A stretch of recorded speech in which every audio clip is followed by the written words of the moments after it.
When people want to change their lives, they often focus on actions. They try to change habits, they try to change routines, they try to change their behavior.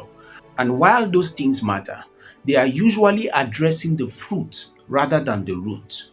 Because every action begins as a thought.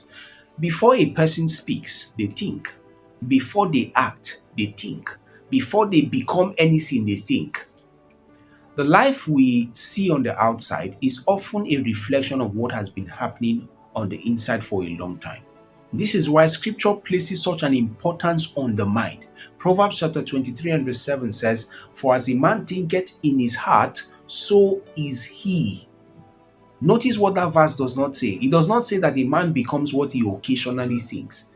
It says he becomes what he thinks in his heart. In other words, the thoughts that repeatedly occupy a person's mind eventually begin to shape that person. This means that every day, whether we realize it or not, we are becoming something. Our thoughts are building us or breaking us, directing us or distracting us, strengthening us or weakening us. And perhaps that is why the enemy often targets the mind before anything else. Because if he can influence how a person thinks, he can eventually influence how they live. A lie that has been believed long enough begins to feel like the truth. A fear that has been entertained long enough begins to feel like reality. A wrong perspective repeated long enough begins to shape your identity. This is why the battle for your life is often a battle of your thoughts. Not because thoughts are insignificant, but because thoughts are powerful.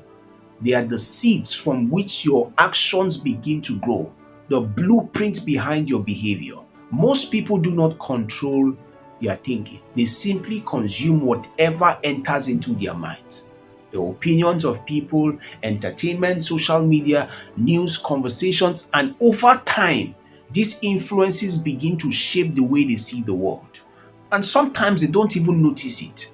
And this raises a very important question. If our thoughts are shaping who we become, how then do we train our minds instead of allowing the world to train our minds for us? When people talk about reading, they usually focus on knowledge. And knowledge is important. A good book can teach you something you did not know yesterday. It can introduce you to new ideas, to new perspectives, to new possibilities. But knowledge is only part of the story. The real power of reading is not what enters your mind. It is what happens within your mind while you read. Reading forces you to think. This is where we are going. Contrary to a video where images and sounds are supplied, for you, reading requires some level of participation. You must follow the argument. You must connect the ideas. You must picture the scenes. You must consider certain implications, that is being made known in the book you read. You must evaluate what is being said. In other words, reading keeps your mind active. And that matters a lot because we live in a world governed by thoughts. Every invention that you see today began as a thought. Every business began as a thought. Every decision started as a thought. Even the direction of a person's life is often determined by the thoughts they repeatedly entertain. So, reading places you in the habit of engaging those thoughts intentionally. Instead of allowing your mind to wander wherever it pleases, it begins to direct it.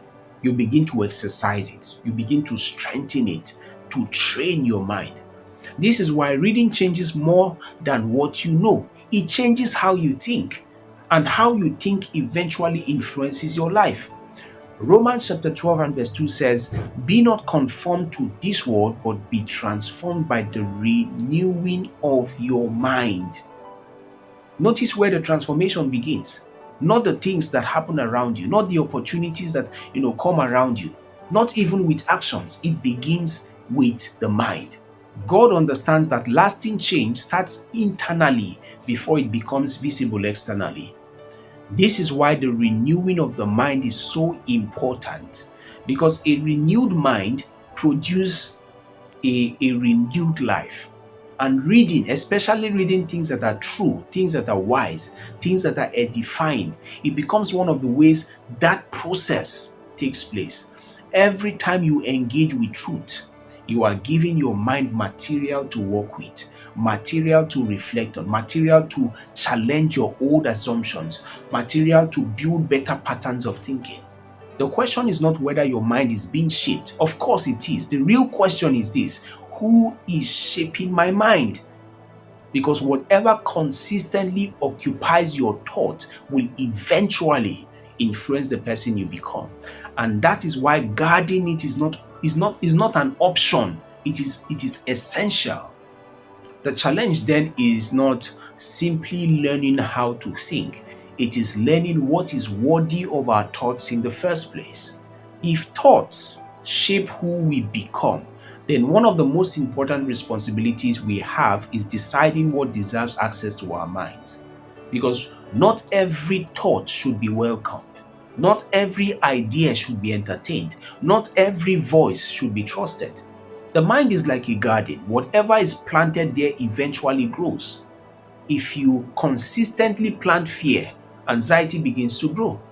If you consistently plant bitterness, resentment begins to grow. If you consistently plant truth, wisdom begins to grow. The harvest always reflects the seed. This is why scripture repeatedly calls us to be intentional about what occupies our minds. Paul writes in Philippians chapter 4 and verse 8, he says, "Finally, brethren, whatever things are true, whatever things are honest, whatever things are just, whatever things are pure, whatever things are lovely, whatever things are of a good report," he says, "if there be any virtue and if there be any praise, think on these things." Think on these things, not glance on them, not occasionally consider them. Think on them, dwell on them, meditate on them. Give them room to shape the way you see the world. The challenge today is that many people consume information constantly, but they rarely reflect deeply. They scroll from one thought to another, one video to another, one media to another, from one opinion to another, yet they never take their time to pause long enough to examine what is taking root within them. As a result, they become mentally crowded but not transformed. They are busy but they are not renewed. They are informed but not necessarily wise. Joshua was given an interesting instruction before leading Israel. God told him, "This book of the law shall not depart from out of your mouth, but you shall meditate therein day and night." Notice that God did not just tell Joshua to read the word. He told him to meditate on it, to think about it, to turn it over in his mind, to allow it to shape his perspective. Because transformation happens when truth moves from the page of the books to the pages of your heart. And perhaps that is the ultimate purpose of reading, not merely to collect information, but to cultivate thought, to strengthen the ability to focus on what is true, to develop the discipline of reflection in a world full of distraction. The people who shape their thoughts intentionally often shape their lives intentionally, because they understand the simple truth: you cannot always control what enters your mind, but you can control what remains there. And over time, these choices become your habits, and those habits becomes your pattern. Those pattern becomes your character, and your character becomes your destiny. So guard your mind, feed it wisely, train it deliberately, because your life is moving in the direction of your thoughts, whether you like it or not. As a man thinketh in his heart, so is he.